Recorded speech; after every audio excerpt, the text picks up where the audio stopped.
သနာတော်နှစ်2555ခုနှစ်ကောဇာတက္ကရာ1383ခုနှစ်တော်သရင်လဆန်း6ရက်2011ခုနှစ်စက်တင်ဘာလ3ရက်ရန်ကုန်တိုင်းဒေသကြီးစမ်းချောင်းမြို့နယ်အောင်ချမ်းသာရပ်ကွက်သီရိမင်္ဂလာလမ်းကံမြင့်ကျောင်း၌ဓမ္မယုံအတွင်းဆင်ကျင်းပပြုလုပ်အပ်သည့်ဓမ္မသဘင်အခမ်းအနား၌စမ်းချောင်းမြို့နယ်ရန်ကင်းလမ်းအမှတ်45နှစ်ဖက်မိဘများအမှုထား၍ဦးလှထွန်းတော်ခင်မြတ်မြတ်လှပါကြီးမောင်ကျော်စေရာထွန်းသားငယ်မောင်ကောင်းထဲဆိုသမီးငယ်မလှမြတ်သွေးမိသားစုတို့၏အမတဒါနဓမ္မဒါနအဖြစ်ဖြင့်ဟောကြားအပ်သောဓာတ်18ပါးကိုလေ့လာသုံးသပ်ခြင်းအကြောင်းတရားဒေသနာတော်ဒီကနေ့ညတပါးသဘင်ခန္ဓာကိုရှင်ဘုန်းတော်သခင်ရှင်တော်မြတ်ဖရာ၏မဟာကရုဏာဂုဏ်ကိုအာယုပြုကတိကျဖွဲ့ဆိုအပ်သောဝန္ဒနာပနာမအာတိတဂါထာကိုရွတ်ဆိုပူဇော်ခြင်းဖြင့်စတင်ကြရအောင်ယောကပဂောတိဟိပိယပမေယံကာလံကရွန်တောတိဒုက္ခရာတိခေရံကတောလောကဟိတယာနာထောနမောမဟာကာရုဏိကတတတယောနာထောဝိနိယမြာစွာတတဝါဤချမ်းသာစီးပွားလိုလားတောင်းတဂုံပေါင်းခါသဖြင့်နာထမြညာခြင်းရှင်တော်မြတ်ဖရာသည်ကပ္ပဂောတိဟိပိဂရေကဘာအရေးအတွက်သင်္ချာတို့ဖြင့်တော်လဲအပယ်မေယံရေးအတွက်တိုင်းဒါဖော်ပြခြင်းငါမစွမ်းနိုင်ပါသောကာလလေးအသင်ချေသိနေကဘာရှိကြသောကာလပတ်လုံးလောကဟိတယတတ္တလောကဤအကျိုးစီးပွားအလို့ငါအတိဒုက္ခရဏိဥ္စာသက်ချေလဲအင်္ဂါမိတ္တကြီးမာသမိတာနှင့်တထာဇနီစွန်ញင်းကြီးဟုကျတိထဝေငါးသွဲအစုလုံခဲရင်တော်အမှုတို့ကိုကရွန်တော်ဘုရားဖြစ်ရန်ဤတန်ကြုတ်ကုတ်အာထုတ်တော်မူရသည်ဖြစ်၍ခေရန်လက်ချင်းမျက်လုံးအသက်ဆုံးရဲ့နှလုံးစိတ်ဝံကိုရောဤပင်မခြင်းတို့ကတောဘဝတဏ္ဏကျိန်ဖန်များစွာရောက်တော်မူခဲ့ရရှာလေပြီမဟာကရုဏီကတတတဝါများယဝေတာကဲ့သို့တနာချစ်ခင်မဟာကရုဏာရှင်ဖြစ်တော်မူသောတသနာတသဝိနည်းများစွာတတဝါဤချမ်းသာစီးပွားလိုလားတောင်းတအကုန်ပေါင်းခါသည်ဖြင့်နာထမြညာထိုရှင်တော်မြတ်ဖရာအားနမောယုတိပြောင်းပြောမှန်ကိုလျော်ဖြင့်ကရောယုကျိုးရှိခိုးခြင်းသည်အထုဘဝတုစင်စစ်မသွေဖြစ်ပါစေတည်း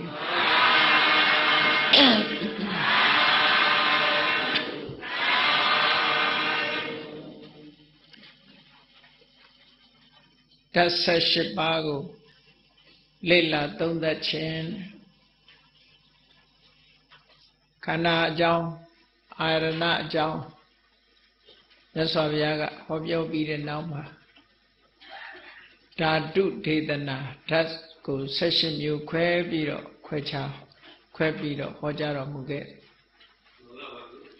ခန္ဓာ5ပါးဟောတာရောအာရဏ12ပါးဓာတ်18ပါးဟောတာရောဒီတဘာဝတရားတွေကိုခွဲခြားစိတ်ဖြာပြီးတော့ဟောတာဟာ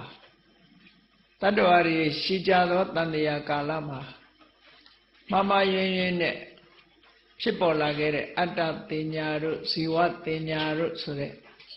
အထင်တွေအမြင်တွေပျောက်ကင်းအောင်ဟောခြင်းပဲဖြစ်ပါတယ်ဒါကြောင့်မို့ခန္ဓာ၅ပါးဟောတော့ကတော့ရုပ်ကိုတစ်ခုထားနာမ်ကို၄ခုထားပြီးတော့နာမ်နဲ့ပတ်သက်ပြီးတော့ရှင်းလင်းအောင်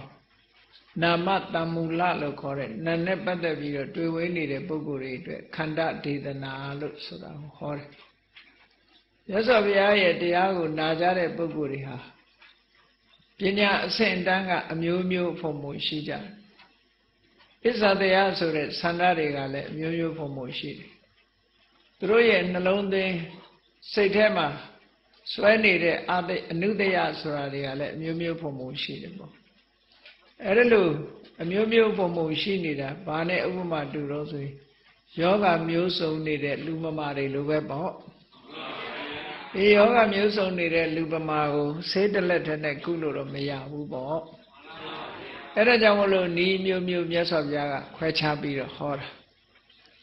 အဲ့ဒါလိုဟောကြားထားတဲ့တရားဒေသနာတော်တွေကိုဘုန်းကြီးတို့တွေဆင်ញင်သုံးသပ်တဲ့အခါမှာကိုယ်နဲ့အစဉ်ပြေတဲ့တရား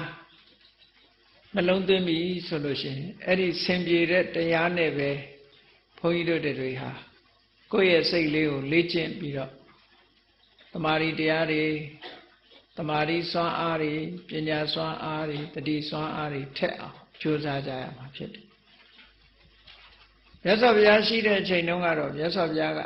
ဘယ်ပုဂ္ဂိုလ်ဘယ်တရားနဲ့တန်တယ်ဆိုတာခွဲခြားပြီးတော့ဟောကြားတာကိုမြတ်စွာဘုရားမရှိတဲ့အခါတရားတော်တွေကိုထားခဲ့သည့်အတွက်ကြောင့်ဒီတရားတော်တွေဟာဘုရားရဲ့ကိုယ်တော်စားဆောင်ရွက်နိုင်တယ်လို့ဆိုပေမဲ့လို့မိမိနဲ့အစ္ဆတရားကြိုက်တဲ့တရားကိုတိုက်ရိုက်ကြည့်တော့မပေးနိုင်တော့ဘူးဟောထားတဲ့တရားတော်တွေကိုကြားနာမှတ်သားပြီးတော့ဆင်ញင်ကျင့်ကြံပွားများအားထုတ်မှကိုယ်နဲ့ကြိုက်တဲ့တရားနဲ့ဒီလိုအစဉ်ပြေမှာပေါ့ဒါကြောင့်မို့လို့ဆေးဝါးဆိုတာလည်းပဲယောဂမျိုးစုံအတွက်ဆေးဝါးတွေမျိုးစုံထုတ်ပေးမယ်လို့ကိုယ်နဲ့တင့်တော်တဲ့ဆေးဝါးရှိတယ်လို့ကိုယ်နဲ့မတင့်တော်တာတွေလည်းရှိတာအဲ့တော့ကိုယ်နဲ့တင့်တော်တဲ့ဆေးကိုစင်ထာဝရမိဝဲကြရတယ်လို့ပဲမြတ်စွာဘုရားဟောကြားတဲ့တရားတွေထဲကနေပြီးတော့ခန္ဓာကိုရှုရင်ကိုယ်အတွက်မှာပို့ပြီးတော့ထင်လွယ်မြင်လွယ်ဖြစ်ပြီးတော့ဒီခန္ဓာပေါ်မှာဆွဲလန်းနေတဲ့ကိလေသာတွေကိုဖယ်ရှားနိုင်တယ်ဆိုရင်ခန္ဓာကိုယ်ပဲရှုရမှာပဲပေါ့ခန္ဓာရှုုံနဲ့မလုံးလောက်သေးဘူးအာရဏရှုမှကိုယ်တဏ္ဍာမှာကိုယ့်ရဲ့အသိဉာဏ်တွေကရှင်းလင်းတယ်ရှင်းလင်းပြီးတော့ယုတ်တရားနံတရားတွေပေါ်မှာတွေ့တာမှုတွေဖယ်ဖြောင်းနိုင်ပြီးတော့အမြင်ရှင်းရှင်းလင်းလင်းနဲ့အဝိဇ္ဇာဆိုတဲ့ကိလေသာကိုဖယ်ရှားလို့တဏှာဆိုတဲ့ကိလေသာတွေကိုဖယ်ရှားနိုင်စွမ်းရှိပြီဆိုရင်တော့အာရဏကိုပဲဘုန်းကြီးတို့တွေဥတည်ပြီးတော့ရှုကြရမှာပေါ့အဲဒါမြတ်စွာဘုရားကတော့ပြည့်စုံအောင်ဟောထားခဲ့တာဒါကြောင့်မို့လို့ဘုရားပြိဋိဘံသံဃာနီးမှာရှင်အနန္ဒာကိုဒီမိန့်ကြားခဲ့တဲ့စကားတစ်ခုဟာအတ္တမအဓိပ္ပာယ်ရှိတယ်45ဝါကာလအတွင်းမှာငါဘုရားတရားဓမ္မကိုအတွင်းရောအပြင်ရောပြည့်စုံအောင်ဟောပြီးပြီတဲ့တန္တရဗဟိတအတွင်းရောအပြင်ရောဘာမှမကြံအောင်ငါဟောထားပြီဘာမှမကြံဘူးလို့ဆိုတာလုံးဝအပြည့်စုံကြီးဟောတာကိုပြောတာနိဗ္ဗာန်ရောက်ဖို့ရအကြောင်းတရားအတွက်ဘယ်ဟာလေးဖြင့်လိုသေးတယ်ဆိုတာမရှိတာကိုပြောတာနော်သူသိတာတွေအကုန်ဟောတာတော့မဟုတ်ဘူးပေါ့မြတ်စွာဘုရားကသုတ္တန်တစ်ခုမှာဟောထားတာရှိတယ်လေရင်းတိုက်တော်ထဲမှာသတင်းသုံးနေထိုင်ရင်ကအောက်မှာကြွေကြနေတဲ့ရင်းတိုက်ရွက်ကလေးတွေကိုလက်နဲ့ကောက်ဆုပ်ပြီးတော့ငါဟောတဲ့တရားဟာဟောဒီလက်ထဲမှာရှိတဲ့ရင်းတိုက်ရွက်ကလေးတွေလောက်ပဲအတိုင်းတာရှိတယ်ငါသိတာကဟောဒီရင်းတိုက်တော်ကြီးမှာရှိတဲ့ရွက်တွေလောက်ရှိတယ်လို့ဆိုဘုရားသိတာအကုန်တော့မဟုတ်ဘူးသို့တော့ဘုရားဟောထားတဲ့တရားဟာနိဗ္ဗာန်ရောက်ကြောင်းအတွက်ပြည့်ပြည့်စုံနဲ့လုံလောက်တယ်ဆိုတဲ့အဓိပ္ပာယ်တော့ရတယ်ပေါ့နော်ဘယ်တရားဖြင့်ကျမ်းနေသေးလို့နိဗ္ဗာန်ရောက်ဖို့အတွက်လိုအပ်နေသေးတယ်မပြည့်စုံသေးဘူးဆိုတာမရှိဘူးဒါကြောင့်မို့မြတ်စွာဘုရားရှင်အနန္ဒာကိုပြိဋိဘံသံဃာနီးညောင်ဆောင်ပေါ်မှာလဲလျောင်းရင်းဟောတာအနန္ဒာတရားနဲ့ပတ်သက်လို့ငါဟာအတွင်းရောအပြင်ရောပြည့်ပြည့်စုံစုံဟောထားတယ်ငါမှာအာစရိယမုဋ္ဌိဆိုတာဆရာကနေပြီးတော့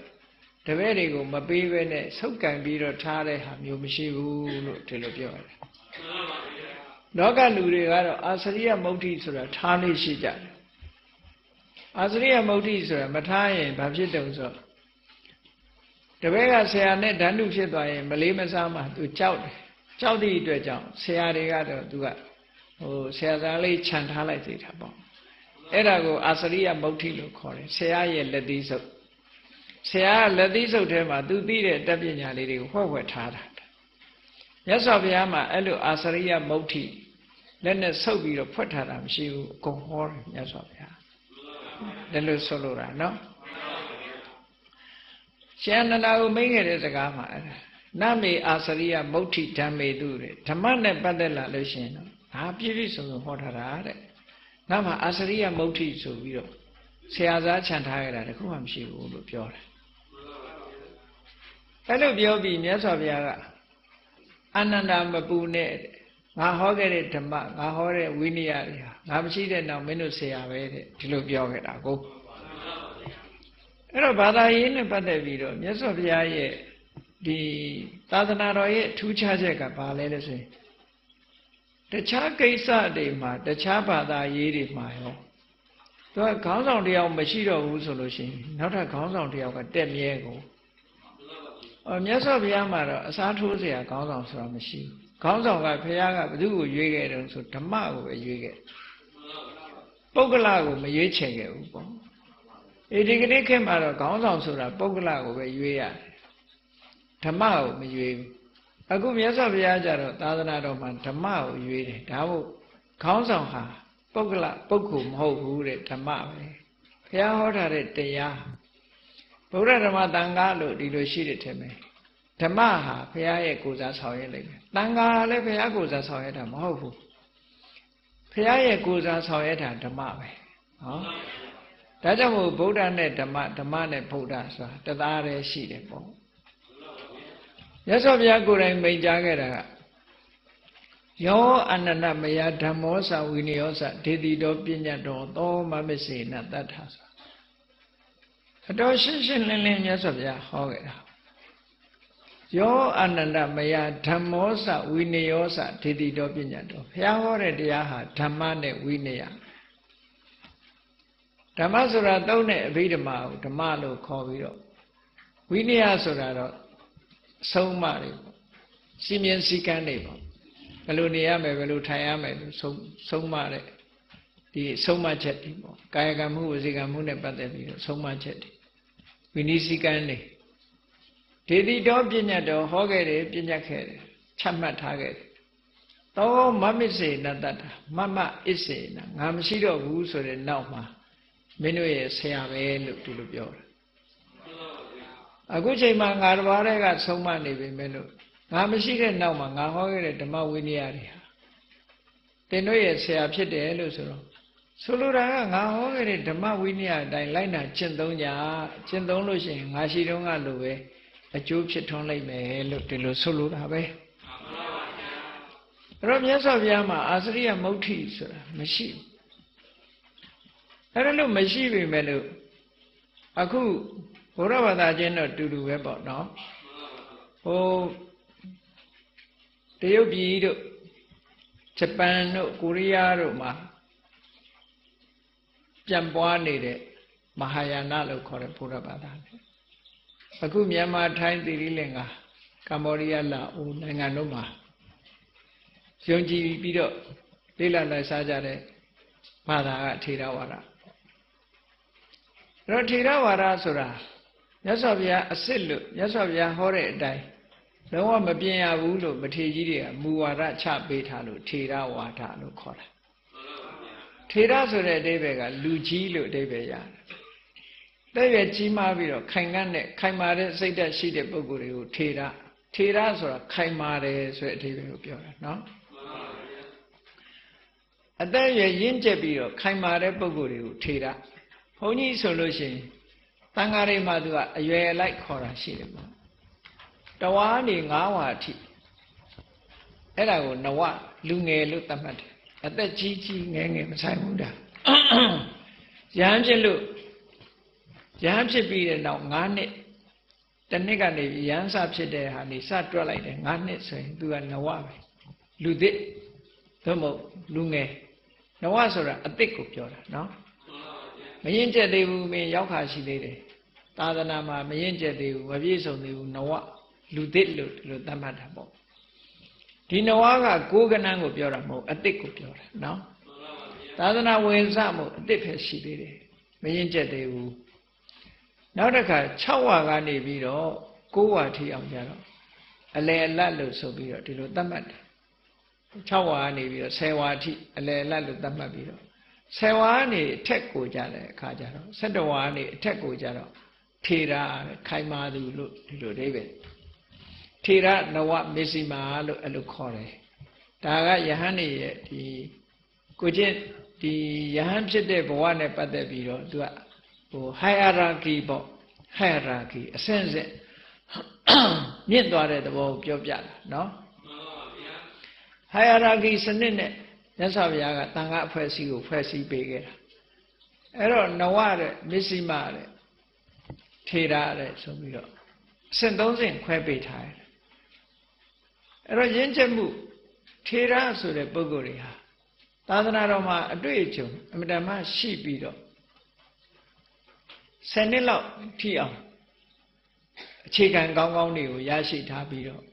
ကိုယ်တိုင်လည်းလက်တွေ့ကျင့်သုံးပြီးတော့မြတ်စွာဘုရားတရားတော်မှာအခြေခံခိုင်လုံသွားတဲ့ပုဂ္ဂိုလ်တွေကို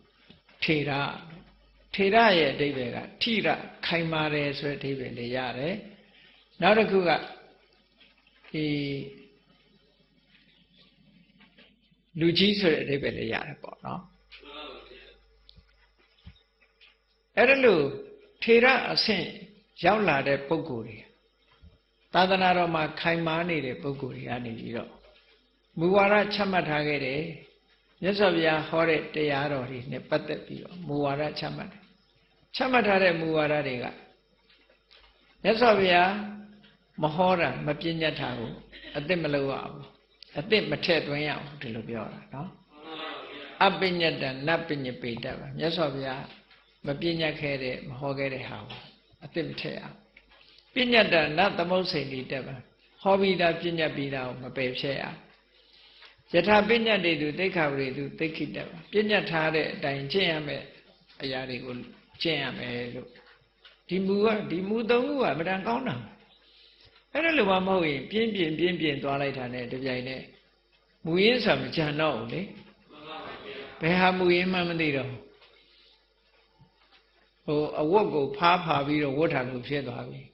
ဖာတဲ့အစတွေနဲ့ပဲနောက်ဆုံးဖြစ်သွားတယ်မူလအစမရှိတော့ဘူးပေါ့နော်တော့အဲ့လိုမျိုးမဖြစ်ရအောင်မူလအတိုင်းလက်ခံကျင့်သုံးတာကိုဒါထေရဝါဒလို့ခေါ်တယ်အဲ့တော့မြန်မာနိုင်ငံသာသနာကိုထေရဝါဒလို့ခေါ်တာဟာဒီမူနဲ့ချမှတ်ပြီးတော့မြတ်စွာဘုရားဟောတဲ့အတိုင်းဆုံးမသွန်တယ်မြတ်စွာဘုရားဟောတဲ့အတိုင်းလိုက်နာအသစ်မလုပ်ရမြတ်စွာဘုရားကိုယ်တိုင်ကလည်းပဲအသစ်လှုပ်ဖို့ပြောခဲ့တာမှမဟုတ်ဘဲနဲ့အာစရိယမုဋ္ဌိငါမှမရှိဘူးဘာမှထပ်ဖြည့်เสียလည်းမလိုဘူးပယ်နှုတ်ပြစ်เสียလည်းမလိုဘူးတဲ့ငါဟောခဲ့တဲ့ဓမ္မငါဟောပြညတ်ခဲ့တဲ့ဝိနည်းတွေဟာငါမရှိတဲ့နောက်မင်းတို့ရဲ့ဆရာပဲလို့ဒီလိုဟောခဲ့တာပြောခဲ့တာမှားခဲ့တာဆိုတော့ဒါအလေးထားမဲ့စကားတစ်ခုပဲပေါ့နော်မြတ်စွာဘုရားကငါမရှိရင်ဘယ်သူအာကိုရေးကြလို့ဘယ်တော့မှမဟောဘူးဒါတကယ်ပုဂ္ဂိုလ်ဆိုတာလဲအာကိုရတာမှမဟုတ်တာရှင်အနန္ဒာကရှင်သာရိပုတ္တရာပြိဋိဘံစံသွားတဲ့အခါကျသူကဝမ်းနဲ့စကားပြောတယ်ရှင်သာရိပုတ္တရာရှင်သိကောင်းတာပဲသူကတရားဓမ္မတွေဟောပြောတယ်ကူညီတယ်မသိတာတွေကိုရှင်းပေးတယ်ရှင်သာရိပုတ္တရာတရားနဲ့အချင်းချင်းပေါ်မှာအမှန်တမ်းတရားနဲ့စောင့်ရှောက်တယ်ချီးမြှောက်တယ်ခုချိန်မှာအဲ့ဒါတွေကဆုံးရှုံးတယ်ပေါ့ရှင်သာရိပုတ္တရာမရှိတော့အနိတ္တရာရှိတဲ့တို့တရားတွေမနာရဘူးလို့ဆိုတဲ့ဝမ်းနဲ့စကားပြောတော့မြတ်စွာဘုရားပြောတယ်ဟောတဲ့ထဲမှာသူကမြတ်စွာဘုရားကအနန္တပုဂ္ဂိုလ်ဆိုတာအာမကိုရအောင်ဓမ္မပဲအာကိုရမယ်လို့ဟောခဲ့တာနော်ဓမ္မကိုပဲအာကိုရမှာဟုတ်တယ်ပုဂ္ဂိုလ်ဆိုတာလည်းသာဝရအာကိုလို့မရဘူးလေအမေအာကိုအဖေအာကိုအမေဖေကတော့ကြမရှိတော့ဘူးဆိုသူ့အာကိုမှာဒီလိုပေါ့ပုဂ္ဂိုလ်ဆိုတာအာကိုလို့မရဘူးတဲ့ဓမ္မကိုပဲအာကိုဓမ္မကိုအာကိုခြင်းသိတာလေတကယ်အာကိုရအစစ်ဖြစ်တယ်လို့ဒါကြောင့်မို့လို့ငါဟောခဲ့တဲ့ဓမ္မငါဟောပြညတ်ခဲ့တဲ့ဝိနည်းသင်တို့ရဲ့ဆရာပဲလို့ဒီလိုမြတ်စွာဘုရားကမှာခဲ့တာသို့တော်လည်းအခုထေရဝါဒဂိုင်းမဟုတ်တဲ့မဟာယာနဆိုတာကြတော့သူကတရားဓမ္မတွေတချို့တွေကိုပြင်ပစ်တယ်သူထေရဝါဒမှာမြတ်စွာဘုရားတရားတွေထည့်သွင်းတာမရှိဘူးလားဆိုဘာတွေထည့်သွင်းတယ်ဆိုရှင်အနန္ဒာကဧဝမေတုတံထည့်သွင်းတယ်ဒါကတရားအနေနဲ့ထည့်သွင်းတာမဟုတ်ဘူး နိဒံ introduction လေးတွေတော့ထည့်သွင်းပေးတယ်ပေါ့အဲ့ဒီထည့်သွင်းတာဟာ confirm လုပ်တဲ့သဘောပဲပေါ့မြတ်စွာဘုရားဟောတဲ့တရားကို confirm လုပ်ပေးတာနော်ဘုရားဟောတာမှန်ကန်တယ်ဆိုတာကိုသူဟောတာမဟုတ်ဘူးဘုရားဟောတာဘယ်တော့မှဟောခဲ့တယ်ဆိုတာကိုသူက introduce လုပ်တဲ့သဘောပဲဘုရားတရားတော်ထဲမှာဘာမှဖြစ်ဆက်ပြီးတော့ပြောတာမရှိတရားကိုတရားတတ်တတ်မဲ့ထားတယ်မြတ်စွာဘုရားစဟောတာကြည့်လေဧဝမေတုတံဧကတပယံဘဂဝါဗာရဏတိယံဝေရတိဣတိပတနေမိဂထာယဒါရှင်အနန္ဒာကထည့်ပေးတာအဲ့ဒီမှာမြတ်စွာဘုရားပိဿဝဂိဘိက္ခုအမန္တေတိကနေပြီးနောက်ဘုရားဟောတာကြတော့ဒွေမေဘိက္ခုကစတာလေအဲ့ဒီမှာဘာမှပြင်ဆင်ခြင်းမရှိဘူးအဲ့ဒါလို့မပြင်ဆင်ပဲနဲ့ဘုရားတရားတော့အရင်တိုင်ပဲလက်ခံပြီးတော့ကျင့်သုံးကြရမယ်လို့ဒီလိုဆိုတာပေါ့သို့တော့ဒီမဟာယာနဂိုင်းတွေကြတော့ပြင်ဆင်ပြစ်တာတွေအများကြီးဖြစ်သွားတယ်ဝိနည်းဘက်ကလည်းပြင်ဆင်လိုက်တယ်သုတ်တံဘက်ကလည်းပြင်ဆင်လိုက်တယ်အဘိဓမ္မာဘက်ကလည်းပြင်ဆင်လိုက်တယ်ဆိုတော့ပြင်ဆင်ထားတာတွေကအတိတ်တွေကအများကြီးဝင်သွားတဲ့အခါကျတော့ဘုရားဘာသာဂိုင်းတောင်မှတစ်ခုနဲ့တစ်ခုမတူတဲ့သဘောဖြစ်သွားတယ်ပေါ့အဲ့တော့ထေရဝါဒကတော့ authentic Buddhism မူရင်းတိုင်းလိုက်နာကျင့်သုံးရတဲ့ဘုရားဘာသာပေါ့အဲ့ဒါကိုထေရဝါဒကိုသူတို့နားလည်အောင်ပြောလို့ရှိရင်တော့orthodox လို့ပြောရတယ်ပေါ့ orthodox ဆိုတာမူရင်းတိုင်းလိုက်နာတာမူရင်းကတရားသားမှပြောင်းလဲမလို့အောင်ပြင်ပြတဲ့ဘုရားဘာသာကြတော့ heterodox ပေါ့သူကခေတ်နဲ့ညီအောင်ဆိုပြီးတော့ဟိုပြောင်းဒီပြောင်းလျှောက်ပြောင်းတာပေါ့အဲ့တော့အဲ့ဒီလိုဟာမျိုးတွေလောက်ကြတာတွေရှိတယ်ပေါ့အဲ့ဒီမှာဘာရေးထားတာလဲလို့ဆိုတော့ဘုန်းကြီးတို့လည်းငါတော့မသိဘူးပေါ့တိရိလင်္ကာနိုင်ငံမှာသွားပြီးတော့ဒီအင်္ဂလိပ်လိုရေးထားတဲ့စာအုပ်တွေကနေပြီးဗုဒ္ဓဇင်းကိုလေ့လာတဲ့အခါအမေတန်းကိုသွားတက်တော့ဘာတွေ့ရတော့ဆိုအဲ့ဒီမဟာယာနဗုဒ္ဓဇင်းကိုလေ့လာတဲ့အခါဘာသွားတွေ့တော့ဆိုလို့ရှိရင်သူတို့ကထေရဝါဒတရားကိုမြတ်စွာဘုရားကလူညံ့တွေကိုဟောတာတဲ့အသိဉာဏ်အားနည်းတဲ့ပုဂ္ဂိုလ်တွေကိုဟောတာတဲ့နော်လူညံ့တွေအတွက်ဟောတာတဲ့လူတော်တွေအတွက်ကသူတို့ကိုသီးသန့်ဟောတာတော့မဟာယာနကလက်ခံထားတဲ့တရားလူတော်တွေအတွက်ဟောတဲ့တရားလို့ဒီလိုဆိုတယ်နော်ဒီလိုဆိုတာအဲ့ဒီမှာသူကဒီတရားဟာအင်္ဂလိပ်စကားလုံးလေးနှလုံးရှိတယ် exhortare နဲ့ exhortare ဆိုတာနှစ်ခုရှိတယ် exhortare ဆိုတာသီးသန့်ပုဂ္ဂိုလ်တွေအများကိုဟောတာမဟုတ်သီးသန့် exhortare ဆိုတာအလုံးအတွက်ဟောတယ်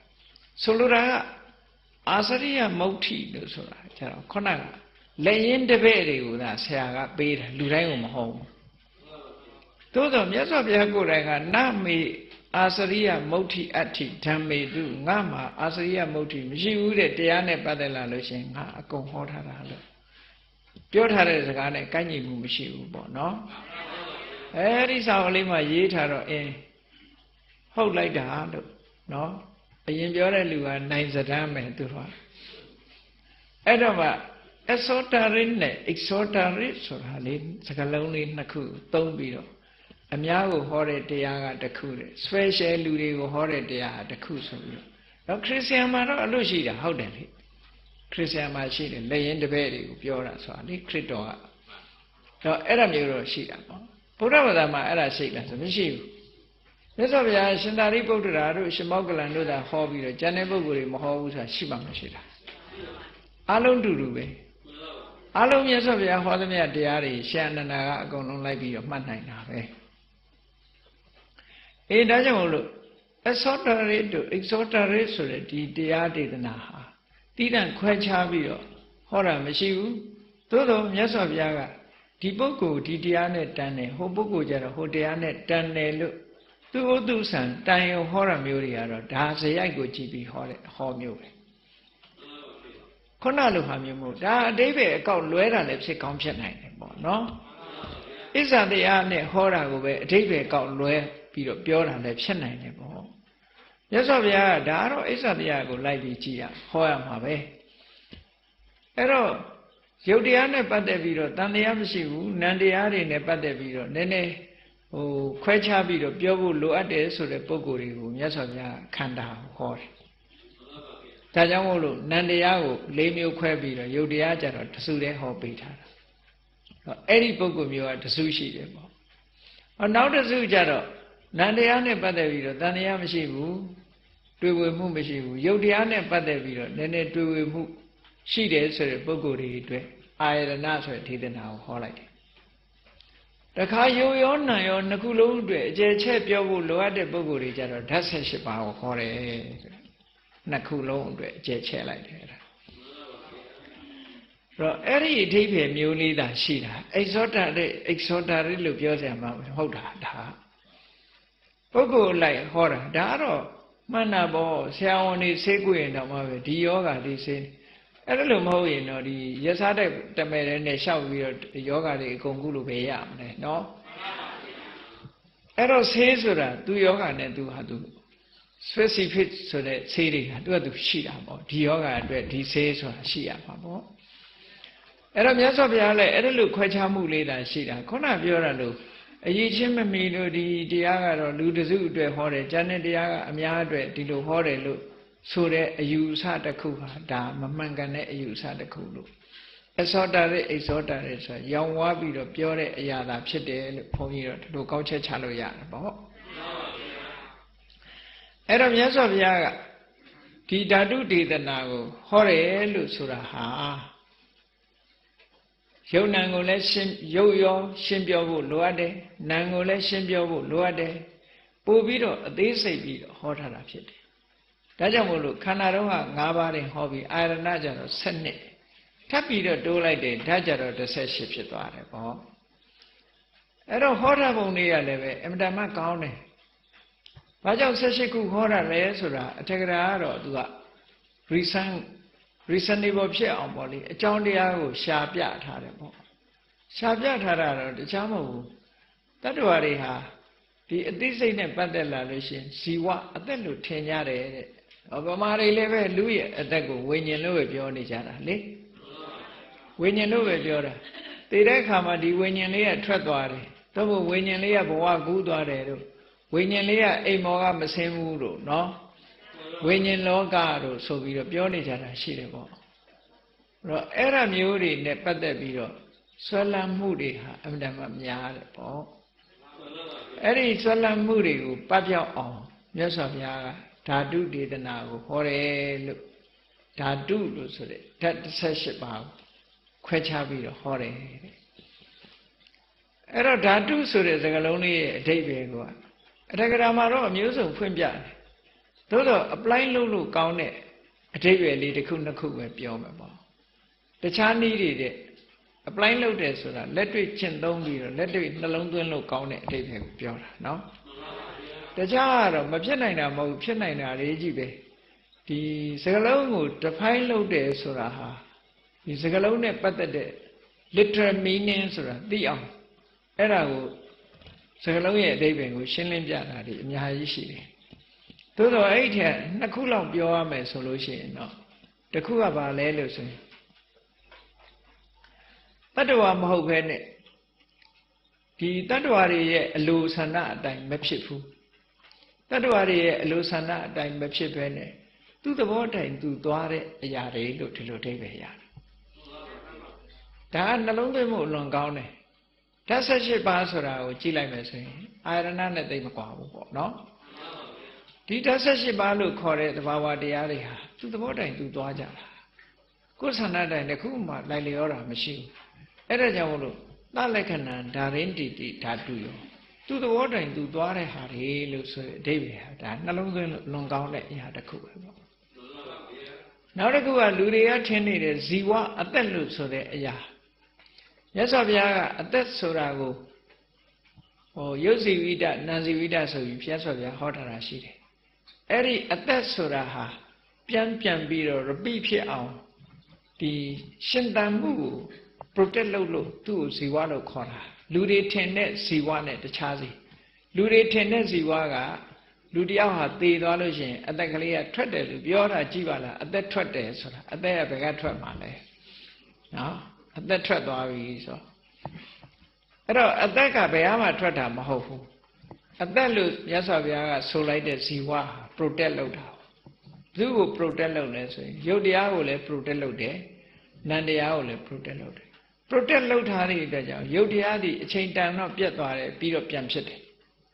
ဒီပြန်ဖြစ်တယ်ဆိုတာကိုကသူ protect ရှိလို့ပြန်ဖြစ်တယ်မဖြစ်တော့ဘူးဆိုရင်ဒါသေတာပေါ့နော်ဒီဇီဝရဲ့ဒီ protection ဆိုတဲ့သူ့ရဲ့ကိစ္စဒီစောင့်ရှောက်ခြင်းဆိုတဲ့ကိစ္စတခုကပြီးသွားတယ်ပေါ့သူမရှိတော့လို့ရှိရင်ပြန်ဖြစ်တာမျိုးမရှိတော့ဘူးရှင်တန်မှုမရှိတော့ဘူးလို့ဒီလိုပြောတာနော်ထွက်သွားတာမဟုတ်ဘူးဘယ်ကမှအဲ့ဒါကြောင့်မလို့ဇီဝလို့ထင်နေတဲ့အထင်အမြင်ကြီးကိုလည်းရှင်းလင်းပြဖို့ရအတွက်မြတ်စွာဘုရားဓာတုကိုခေါ်တယ်လို့ဒီလိုဆိုလိုတာပေါ့နော်ကဲကောင်းပြီဒါဟာ18ခုရှိတယ်ဆိုတာအတွဲလိုက်နားလဲအောင်ဒီအတွဲလိုက်ဖော်ပြထားတယ်ပေါ့ဝိသုဒ္ဓိမက်မှာဝိသုဒ္ဓိမက်မှာလည်းအတွဲလိုက်ဖော်ပြပြီးတော့အဘိဓမ္မာခုနှစ်ကျမ်းမှာလာတဲ့ဝိပင်းကျမ်းမှာလည်းပဲအတွဲလိုက်ဖော်ပြတဲ့သဘောရှိတယ်အဘိဓမ္မထသင်္ဃကျမ်းနဲ့တော့အတွဲလိုက်ဖော်ပြတာမဟုတ်ဘူးသူကဝတ္ထုက6ခုအာယတနာကအာယုံက6ခုနော်ဝတ္ထု6ပါးအာယုံ6ပါးနောက်ပြီးတော့ဝိညာဉ်က6ပါးဆိုပြီးတော့6လေး18လောက်ထားတာပေါ့နော်အဲ့ဒါကိုတွဲလိုက်ပြောမယ်ဆိုလို့ရှိရင်တော့အခုဒီဝိသုဒ္ဓိမက်မှာဒီဓာတ်18ပါးကိုအတွဲလိုက်ပြောလိုက်တဲ့အခါကျတော့ဘယ်လိုပြောတော့ဆိုကိုယ့်အကိုပါဠိစကားလုံးမသိလည်းပဲလွဲပါတယ်မျက်စိရဲ့အဆင်းရဲ့မြင်သိစိတ်ဟာဒီလိုတွဲတာပေါ့ဒီလိုတွဲတာအဲ့တော့ပါဠိလိုပြောတဲ့အခါကျတော့စက္ခုဓာတုစက္ခုဓာတုရူပဓာတုစက္ခုဝိညာဏဓာတုဒီသုံးခုကတွဲပဲမျက်စိနဲ့ပတ်သက်တယ်မျက်စိရဲ့စက္ခုဓာတုဆိုတာမျက်စိနော်အဲ့တော့ဓာတုဆိုတဲ့စကားလုံးလေးကိုခုနကအဓိပ္ပာယ်ကတော့ဒီပါဠိလိုနားလည်ရမယ့်အဓိပ္ပာယ်တစ်ခုပေါ့အင်္ဂလိပ်လိုပြန်တဲ့အခါကျတော့ element လို့ပဲပြန်တယ်သူကသဘာဝတစ်ခုပေါ့နော်အဲ့တော့စက္ခုဓာတုဆိုတာမျက်လုံးထဲမှာရှိတဲ့အကြည်ယုတ်ကလေးကိုပြောတာနောက်ရူပဓာတုဆိုတာမျက်စိနဲ့မြင်လို့ရတဲ့အဆင်းကိုပြောတာအဲ့တော့မျက်စိနဲ့မြင်လို့ရတယ်ဆိုတဲ့အရာဟာရုပ်တွေထဲမှာဒီတစ်ခုပဲရှိတယ်ဘုန်းကြီးတို့တွေကအကုန်မြင်ရတယ်ထင်တယ်မမြင်ရဘူးရုပ်28ပါးထဲမှာမြင်လို့ရတာဒီရုပ်တစ်ခုတည်းပဲရှိတယ်နော်ပထဝီလည်းမမြင်ရဘူးအာဘောလည်းမမြင်ရဘူးတေဇောလည်းမမြင်ရဘူးဝါယောလည်းမမြင်ရဘူးဓာတ်ကြီး၄ပါးဆိုတာလည်းမြင်ရတာမဟုတ်ဘူးမြင်ရတာဟောဒီအဆင်းရုပ်ကလေးတစ်ခုပဲမြင်ရတယ်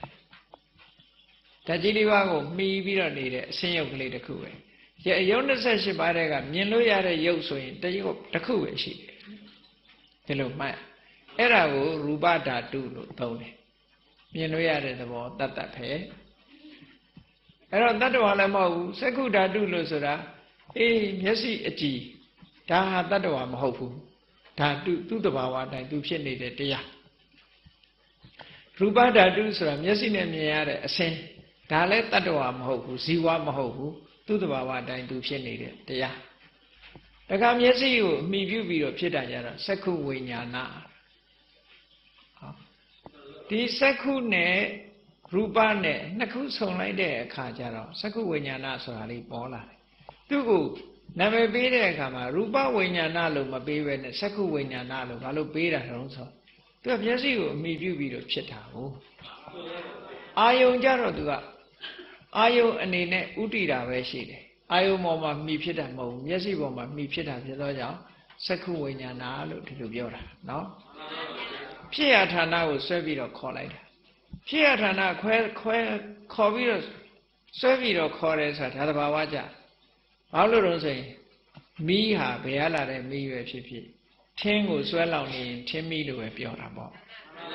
gas ကိုဆွဲလောင်နေရင် gas မီးလို့ပဲပြောမှာပေါ့လျှပ်စစ်ကိုနေတဲ့မီးကြတော့လျှပ်စစ်မီးပေါ့အဲ့ဒါလို့ဆွဲလောင်ရာဌာနတစ်ခုခေါ်ပြီးတော့ပြောတယ်လို့ပဲဒီမှာလည်းပဲမျက်စိကိုဆွဲမိပြီးတော့ဖြစ်တဲ့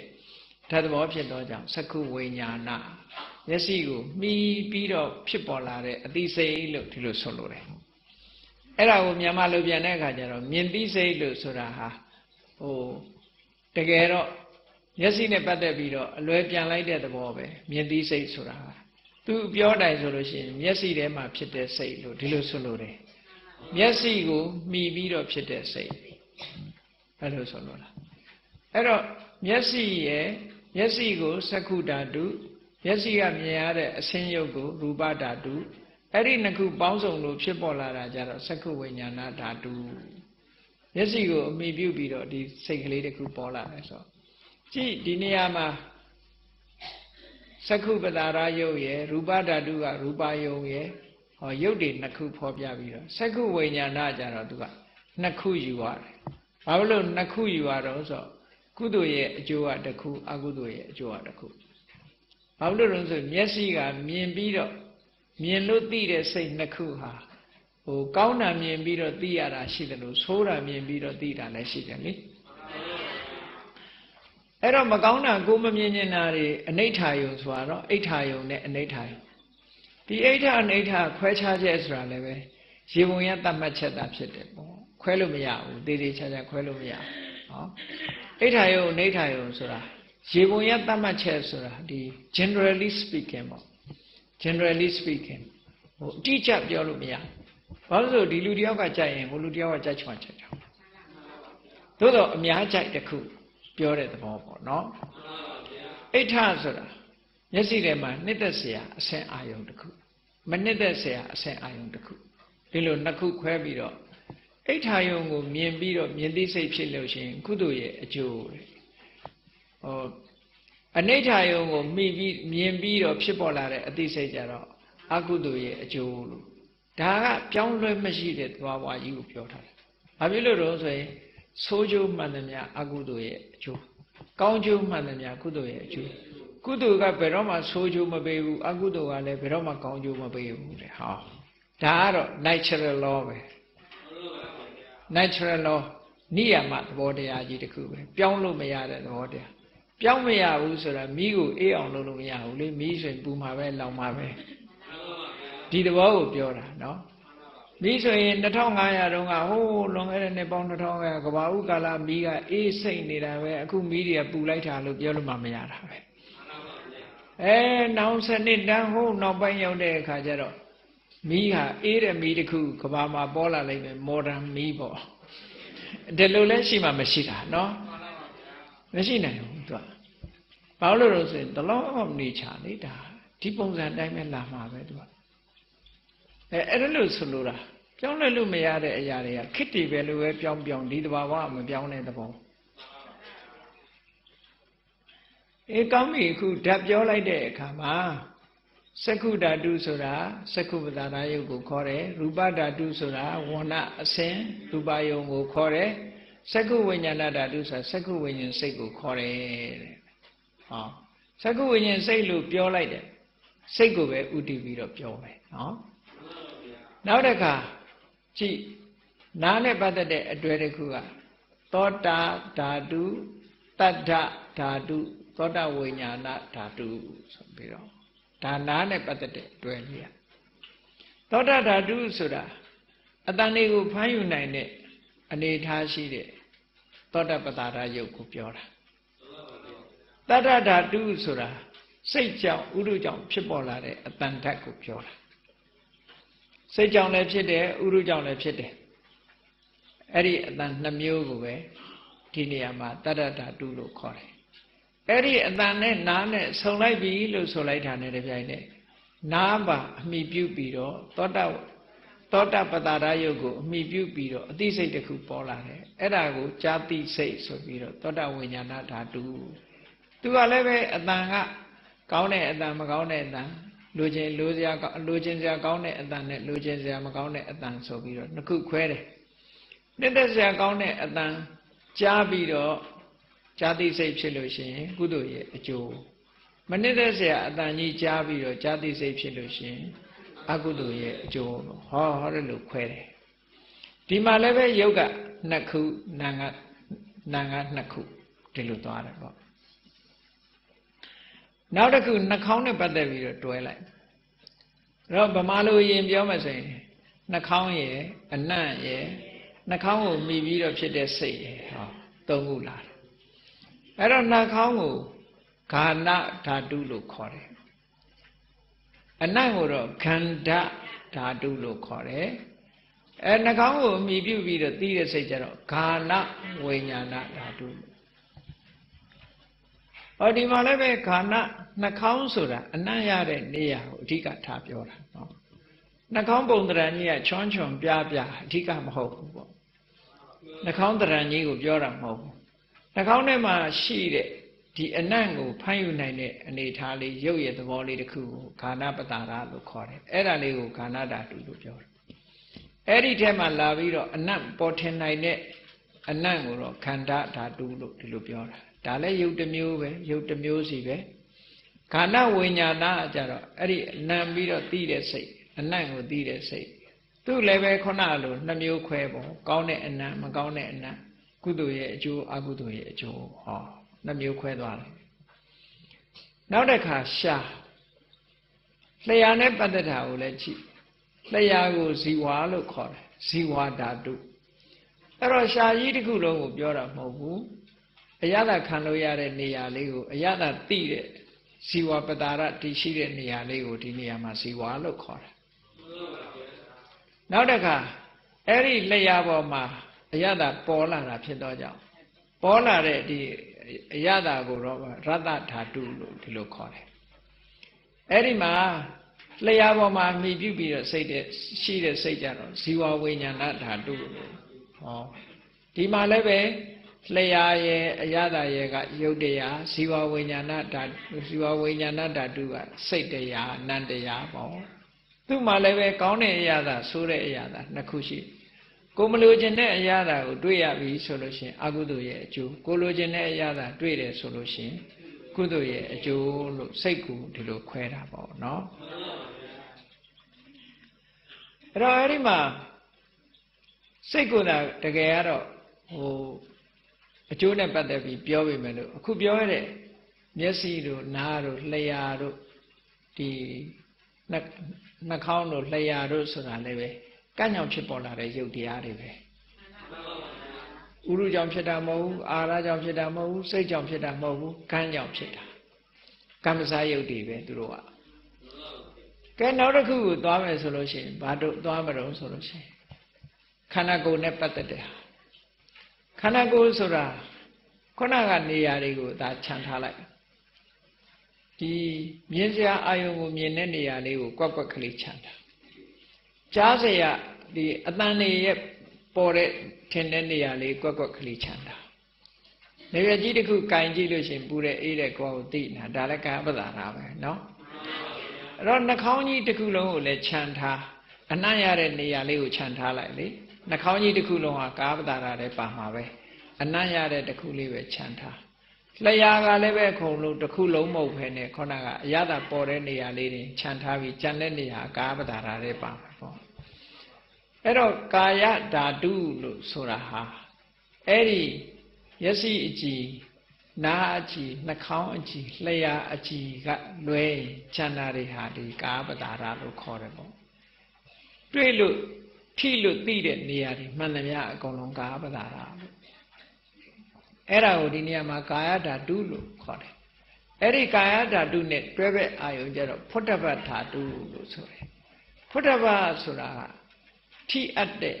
ထိပြီးတော့သိရတဲ့အရာဖြစ်တော့သူကြတော့ဘာကိုဖုတ္တပ္ပလို့ပြောတာတော့ဆိုပထဝီရယ်တေဇောရယ်ဝါယောရယ်ဒီသုံးခုကိုပြောတာတဲ့အဲ့ဒီဓာတ်သုံးပါးအဲ့ဒီဓာတ်သုံးပါးဟာထိလို့သိတာဟုတ်တယ်ပေါ့ထိကြည့်မယ်ဆိုလို့ရှိရင်အဲ့ဒီထဲကသုံးခုတည်းတစ်ခုပဲသိတယ်ဒါတော့အကုန်လုံးတစ်ခါတည်းသိတာမဟုတ်ဘူးနော်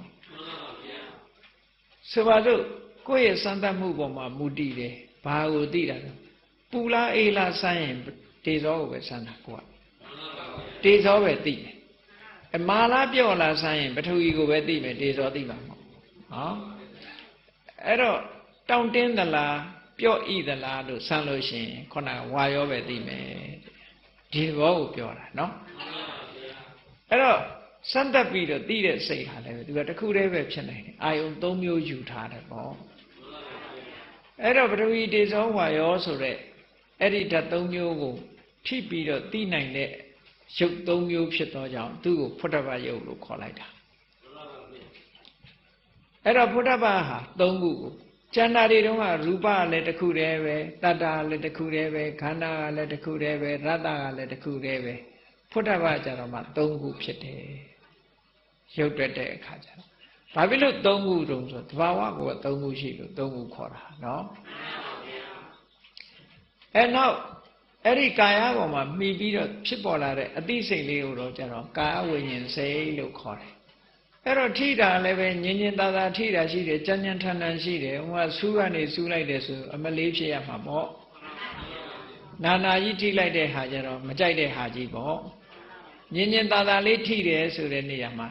ညင်သာတယ်ဆိုတဲ့နေရာမှာလည်းကိုကြိုက်မကြိုက်ပေါ်မှာရှိသေးတယ်နော်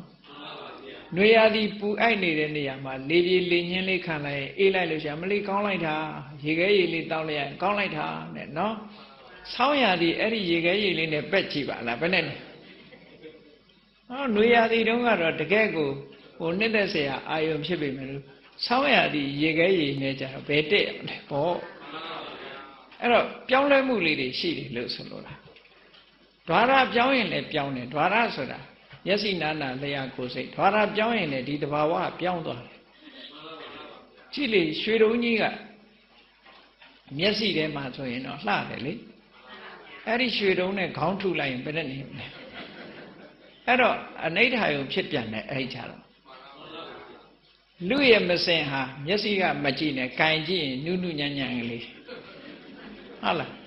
နှာခေါင်းနဲ့ကြည့်မယ်ဆိုလို့ရှိရင်နံလိုက်တာမပြောနဲ့ဟောရှားရဲကြတော့အရသာရှိခြင်းရှိမယ်ဒါကြောင့်မို့ခွေးတွေစားတာအဲ့တော့ဒါမျိုးကလေ तू ကဓာရပြောင်းရင် तू ကပြောင်းတဲ့သဘောလေးတွေရှိတယ်ပေါ့ဓာရပြောင်းရင်ပြောင်းတဲ့သဘောလေးတွေရှိတယ်ဒါကြောင့်မို့လို့ရေပုံရတတ်မှတ်ချက်လို့ပြောတာနော်ပုဂ္ဂိုလ်အနေနဲ့လည်းရေပုံရတတ်မှတ်ချက်ဓာရအနေနဲ့လည်းသူ့ဓာရနဲ့ तू ယူရတယ်နှုတ်မို့ဆိုလို့ရှိရင်အကုန်လုံးရောထွေးပြီးကမောက်ကမတွေကုန်ဖြစ်ကုန်တယ်အိဋ္ဌာယုံနိဋ္ဌာယုံခွဲတဲ့နေရာမှာအကုန်ကမောက်ကမတွေကုန်ဖြစ်သွားနိုင်တယ်ပေါ့ဧကံဝိခုကြည့်လိုက်တဲ့အခါမှာ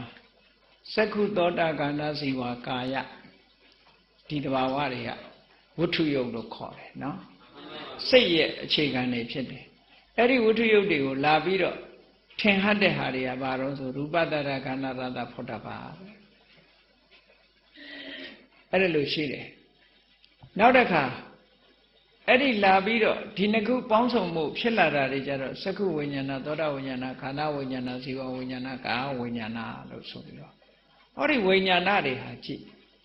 10ခုဖြစ်သွားတယ်အလုံးပေါင်းလိုက်တဲ့အခါကျသူတို့ကလည်းပဲအသိစိတ်ကလေးတွေမို့သူတို့ဝိညာဏဆိုတဲ့နာမည်ပေးထားတာနော်သိစိတ်တစ်မျိုးပဲမျက်စိကမြင်ပြီးတော့သိလိုက်တယ်နားကကြားပြီးတော့သိလိုက်တယ်နှာခေါင်းကအနံ့ရပြီးတော့သိလိုက်တယ်နားအတန်လျှာကအရသာခံပြီးတော့သိလိုက်တယ်ခန္ဓာကိုယ်ကထိပြီးတော့သိလိုက်တယ်ဆိုရင်အဲ့ဒီသိလိုက်တဲ့သဘာဝလေးတွေကိုဟောဝိညာဏလို့ခေါ်တယ်အလုံးစိတ်က10ခုဖြစ်သွားတယ်ပေါ့ဟောနောက်ဆုံးတစ်ခုကိုကြည့်မယ်ဆိုလို့ရှိရင်မနဓမ္မမနောဝိညာဏမနောဓာတုရဲ့ဓမ္မဓာတုရဲ့မနောဝိညာဏဓာတုရဲ့ဒီနေရာမှာမနောဓာတုဆိုတာဘဝင်စိတ်တွေပါဝင်သူကြတော့အဝိဇ္ဇာမှာပါတယ်ပိဿဒရဝိဇ္ဇံလို့တမ္ပတိဆိုင်လို့ဒါတွေကိုမနောဓာတုလို့ခေါ်တယ်အဲ့ဒီမနောဓာတုနဲ့ဓမ္မဆိုတာတော့သူကဓမ္မလို့နာမည်ပေးလိုက်တာကရူပလည်းမဟုတ်ဘူးတတ္တလည်းမဟုတ်ဘူးခန္ဓာလည်းမဟုတ်ဘူးရတ္တလည်းမဟုတ်ဘူးဖုဒ္ဓဘာလည်းမပါဘူးနော်ရူပတတ္တခန္ဓာရတ္တဆိုတာက၄ခုဖုဒ္ဓဘာက၃ခု9ခုရှိတယ်အဲ့ဒီ9ခုကကျွင်းတဲ့ဉာဏ်နဲ့အာယုန်တွေကိုဓမ္မလို့သုံးလိုက်တယ်ဘာဝအာယုန်အဲ့ဒီဓမ္မထဲမှာဘာတွေပါတော့ဆိုရင်စိတ်တွေပါတယ်စေတသိက်တွေအလုံးပါတယ်နော်ရုပ်တွေတဲကတိမ်မွေးတဲ့ဒုက္ခမယုတ်16ခုပါတယ်ပြီးတော့နိဗ္ဗာန်ပါတယ်အဲ့တော့ပေါင်းလိုက်တဲ့အခါကျတော့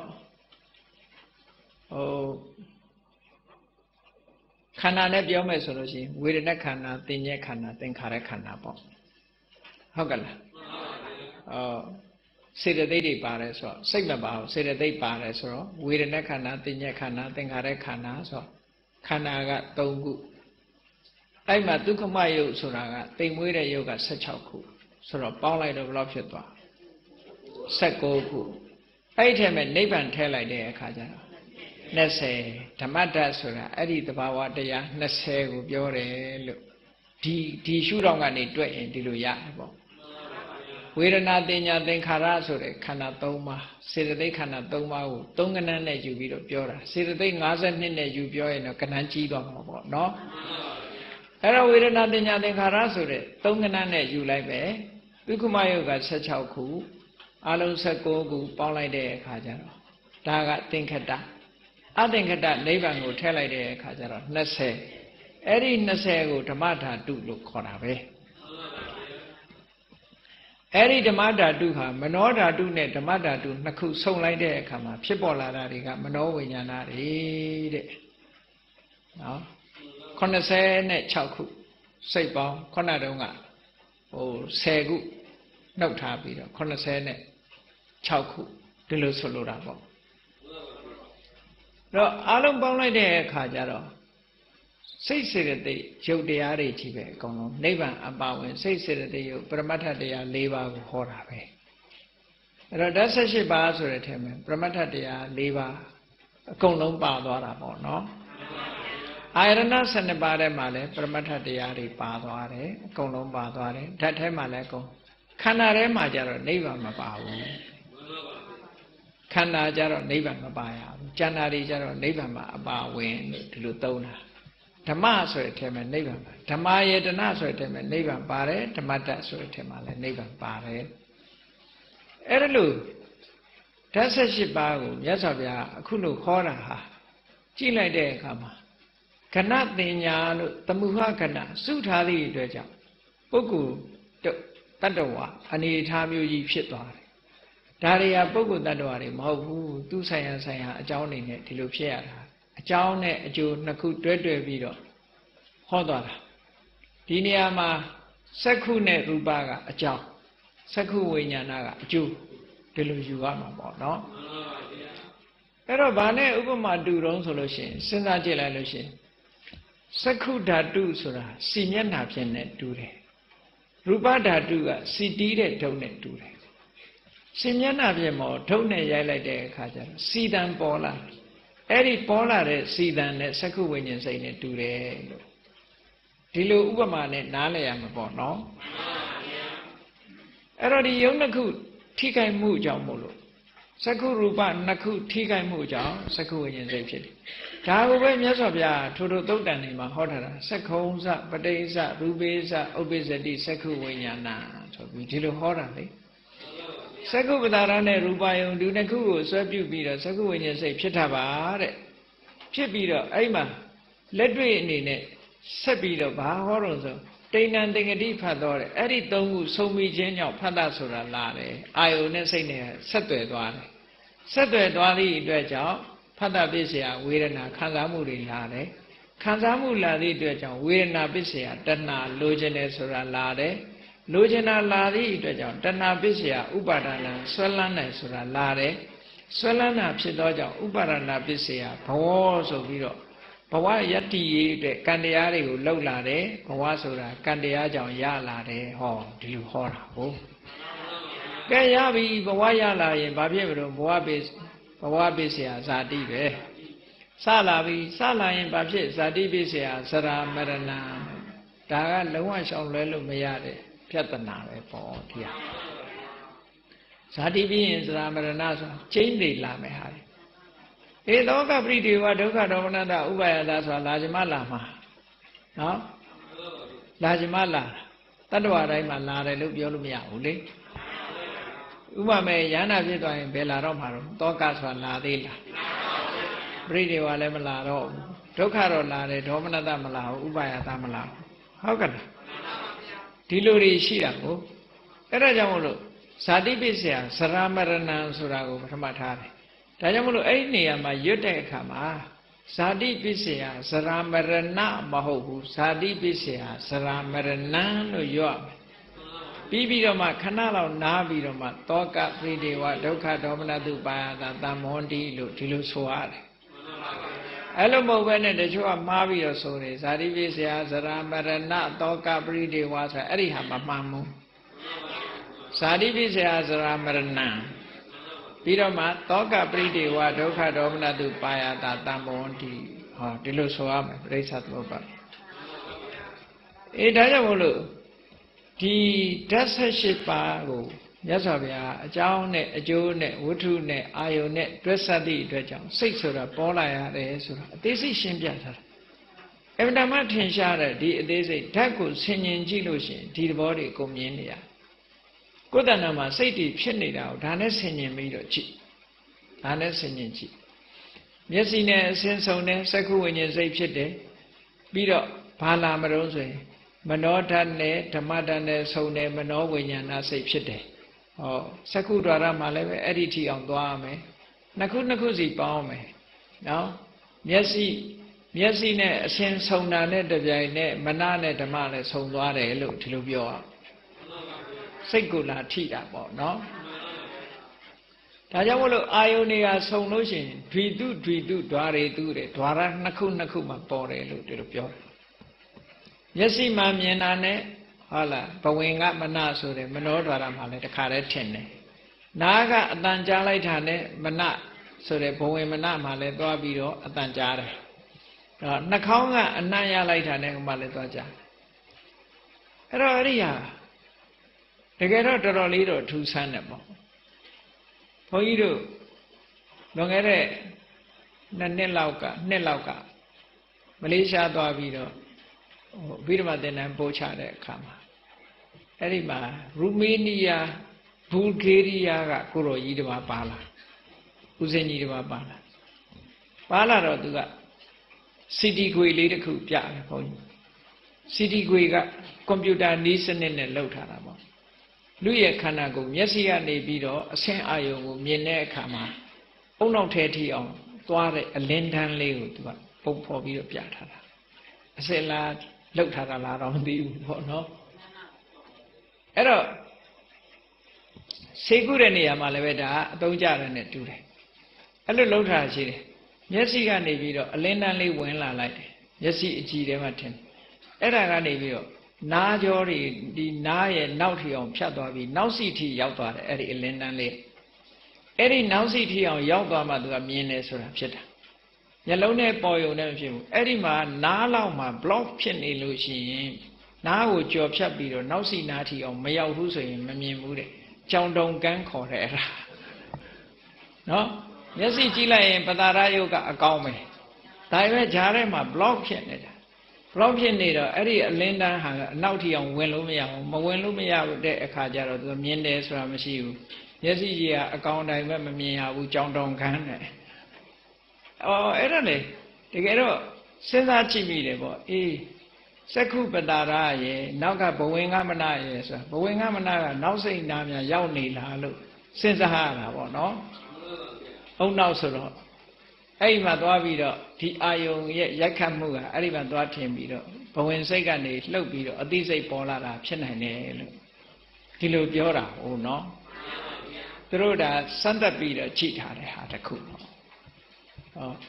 အလင်းအာယုံလေးနဲ့ပြလိုက်တယ်မျက်စိကနေပြီးတော့အလင်းအာယုံတစ်ခုဝင်လာလိုက်တယ်အဆင်းအာယုံလေးကဝင်လာပြီးတော့အဲ့ဒီအယောင်တန်းလေးကဘယ်ထိအောင်သွားအောင်ဆိုဖြတ်ပြီးတော့သွားလိုက်တာနားကြောနောက်ကနေပြီးတော့ဖြတ်ပြီးနောက်စီနာထိရောက်သွားတယ်အဲ့ကြတော့မှမြင်တယ်ဆိုတာဖြစ်တယ်ဂျားထဲမှာ block ဖြစ်ရင်မျက်စိကောင်းပြီမမြင်ဘူးတဲ့အဲ့တော့ဘဝင်စိတ်နဲ့သွားတွဲမှမြင်သည်ဆိုတာဖြစ်တာကိုဒါကြောင့်မလို့စာထဲမှာဆိုတာနဲ့တော့အမြဲတမ်းကြိုက်တယ်ဓွီတုဓွာရီတုဓွီတုဓွာရီတုဓွာရနှစ်ခုမှာအာယုံဟာထင်ရမယ်တဲ့အစင်အာယုံကလည်းဓွာရနှစ်ခုစက္ခုဓွာရနဲ့မနောဓွာရအတန်ကလည်းပဲသောတာဓွာရနဲ့မနောဓွာရအနံ့ကလည်းခန္ဓာဓွာရနဲ့မနောဓွာရလျှာကလည်းဇီဝဓွာရနဲ့မနောဓွာရကိုယ်ကလည်းကာယဓွာရနဲ့မနောဓွာရဒီလိုဆိုလိုတာပေါ့ အဲ့ဒီလိုနှစ်ခုပေါင်းလိုက်တဲ့အခါကျတော့မှစိတ်ဆိုတာဖြစ်ပေါ်လာတယ်လို့ဒီလိုဒါမတ္တမသဘာဝယုတ်တိရှိတယ်ပေါ့အဲ့ဒီမှာစိတ်ကလေးတွေဖြစ်ပေါ်ပုံကိုဒီဓာတ်တွေမှာမြတ်စွာဘုရားကဟောထားတဲ့အခါမှာမြတ်စွာဘုရားကကြည်ဓာတ်18ပါးကိုဟောတဲ့အခါမှာစက္ခုဝိညာဉ်စိတ်ရဲ့အကြောင်းတရားအနေနဲ့စက္ခုပတာရနဲ့ရူပယုံဒီနှစ်ခုကိုအကြောင်းတရားအနေနဲ့မြတ်စွာဘုရားဟောလိုက်ဒီနှစ်ခုတင်ဟောပြီးတော့ကျန်တာတွေကိုဘာဖြစ်လို့မဟောတာတော့လို့ကျန်တဲ့အကြောင်းတွေကဒီနှစ်ခုကမပါမရှိတဲ့အဓိကအကြောင်းတွေပဲကျန်တာတွေက condition တွေပေါ့အခြေအနေတွေကိုပြီးတော့ဘာလဲလို့ဆိုအခြေအနေဆိုတာဒီစက္ခုဝိညာဉ်စိတ်ဖြစ်ဖို့ရအတွက်ဒီနှစ်ခုတွေမကဘူးတဲ့ဘာလို့ဆိုလို့ရှိရင်မျက်စိရှိတယ်အဆင်းအာယုံရှိတယ်ဒီနှစ်ခုအပြင်ဘာလာရမလို့ဆိုလို့ရှိရင်ဒီနှစ်ခုကြားမှာအလင်းအောင်ဆိုတာလာရပြီးတော့နောက်နှလုံးသွင်းဆင်ခြင်မှုဆိုတာလာနှလုံးသွင်းမှုဆိုတာတော့တခြားပြောတာမဟုတ်ပါဘူးပင်စတ္တရဝိဇ္ဇာစိတ်ဖြစ်ပြီးမှစက္ခုဝိညာဉ်စိတ်ကဖြစ်လို့ရတာကိုစက္ခုဝိညာဉ်စိတ်ဖြစ်ဖို့ရာအတွက်မျက်စိရဲ့အဆင်းအာယုံရဲ့ဆုံရမယ်ဆုံမှုအတွက်အလင်းလိုအပ်တယ်နောက်ပြီးတော့နှလုံးသွင်းလိုအပ်တယ်၄ခုအဲ့ဒါကြောင့်မို့လေဒီဆရာတော်ကြီးကစက္ခာလောကရူပထင်ကြီးမနတိလေးလီစက္ခုကိုဆိုပြီးတော့နော်အဆင်းအာယုံတစ်ခုကိုသိတဲ့ဟာတစ်ခုဟာ၄ခုစုံမှသိလို့ရတယ်လို့အကြောင်းကိုပြောတာသို့တော်မြတ်စွာဘုရားကဒီနှစ်ခုပဲဟောလိုက်တယ်အဓိကနှစ်ခုကိုပဲဟောတယ်နော်တခါကျတော့အလင်းမပါဘဲနဲ့လည်းမြင်ကောင်းမြင်လိမ့်မယ်စွမ်းတဲ့လူတွေကနော်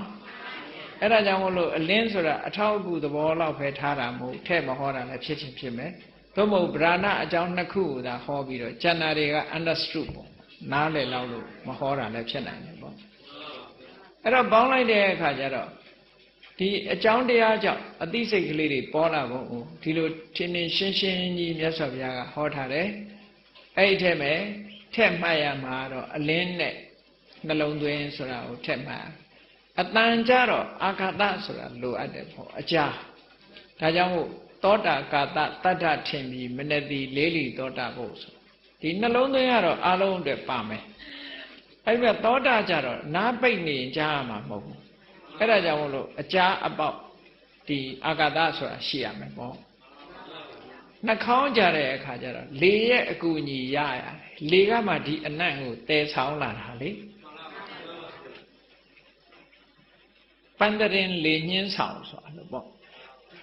လေကနေပြီးတဲလာပြီးနှာခေါင်းထဲပို့တဲ့အခါမှာအနံ့ဆိုတာရတာလေအဲ့ဒါကြောင့်မလို့ဟိုနွားတွေလေးရှူတာကိုတွေ့ဘူးကြတယ်မဟုတ်လားတောသူတောသားမှသိမှန်တာဟာမြို့ကလူတွေကသိချင်မှသိ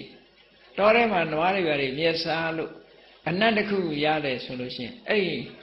နွားကခေါင်းကြီးမော့ပြီးတော့နှာခေါင်းကြီးတွန့်ပြီးတော့အာရပါရရှူတာရှိတယ်နွားတွေရဲ့သဘာဝမှာအဲ့လိုရှိတယ်အဲ့ဒါဘာလို့ဆိုရင်လေအားနဲ့သူကအနံ့ကိုရှူကြည့်တာနော်ကြားဘူးလိမ့်မယ်ဒီဆင်းနေပါတွေလဲတူတူပဲတောရိုင်းတိရစ္ဆာန်တွေဟာသူကအနံ့ခံတတ်တယ်လေအဲ့လိုအနံ့ခံတဲ့အခါမှာဆင်းနေပါတွေဆိုလဲနှာမောင်းကိုမြောက်ပြီးတော့အနံ့ခံတာသူကအဲ့ဒါမှအနံ့ရတာလေအားယူတာပေါ့အဲ့တော့လူလည်းပဲလောက်ပါတယ်ရှုွက်နဲ့လောက်တာပဲအဲ့ဒါလို့အနံ့ခံပြီးတော့ကြည်တာလေအဲ့ဒါကြောင့်မို့လို့ခန္ဓာကြတော့ခန္ဓာဝါဒခန္ဓာထင်ကြီးမနေ့ဒီလေးဒီခန္ဓာကိုလို့ဆိုပြီးအနံ့ထင်မို့ရအတွက်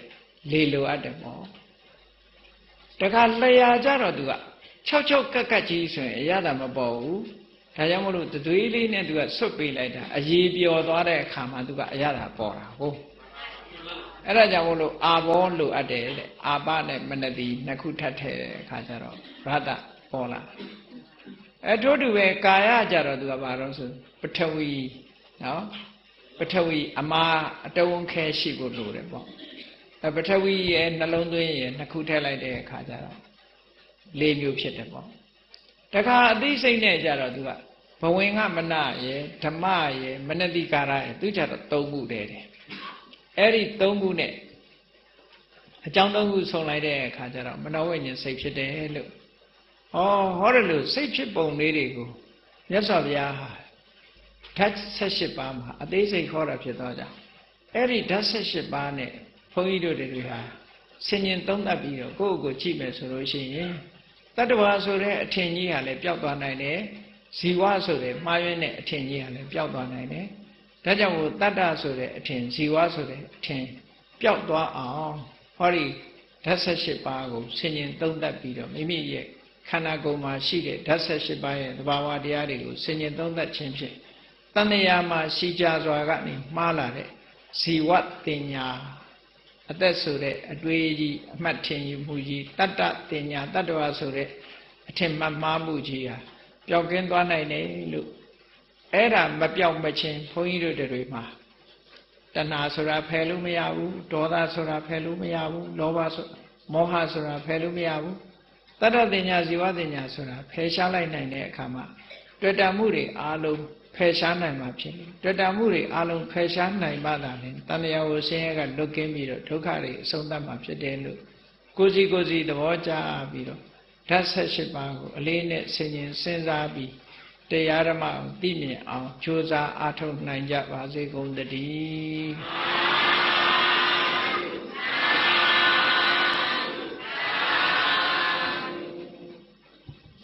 မေတ္တာပို့ရအောင်တတ္တဝါများစွာဖေးရန်กว่าချမ်းသာကြပါစေတတ္တဝါများစွာဖေးရန်กว่าချမ်းသာကြပါစေ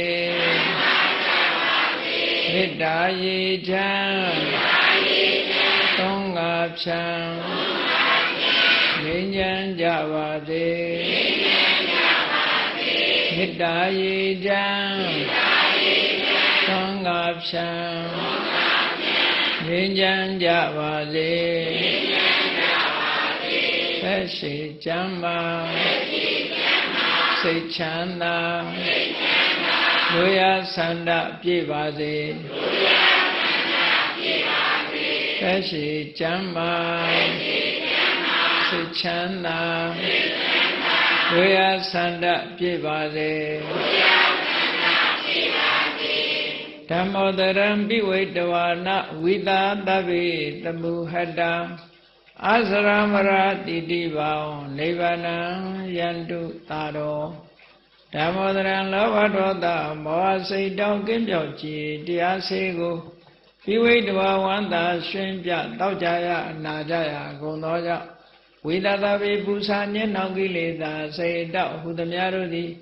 သမုဂတာပိဉ္ကြဘက်တွင်ရေမတင်တဲ့ကဲ့သို့ကင်းစင်လွင်ပြောက်ပေမရောက်အောင်ပယ်ဖြောက်အပ်ကုန်သည်ဟောတုစင်စစ်မသွေဖြစ်ကြပါစေကုန်သတည်းအစရမရံအိုခြင်းလဲကွာနာခြင်းလဲကင်းသေးခြင်းလဲရှင်ထသောတိတိဘဝကိလေသာဟုပုခတ်တိကင်းငြိမ်းရာအစစ်ဖြစ်ပေထသောနိဗ္ဗာန်နိဗ္ဗာန်ဟုခေါ်ဤမြူတော်သို့သာရောတရားချစ်ခင်စိတ်ကောင်းဝိညာဉ်သူတော်စင်များတို့သည်ယန္တုပါရမီအစဉ်စဉ်မြင့်တယ်မြင်၍မလင့်ဘုံသေးဆက်ရောက်တော်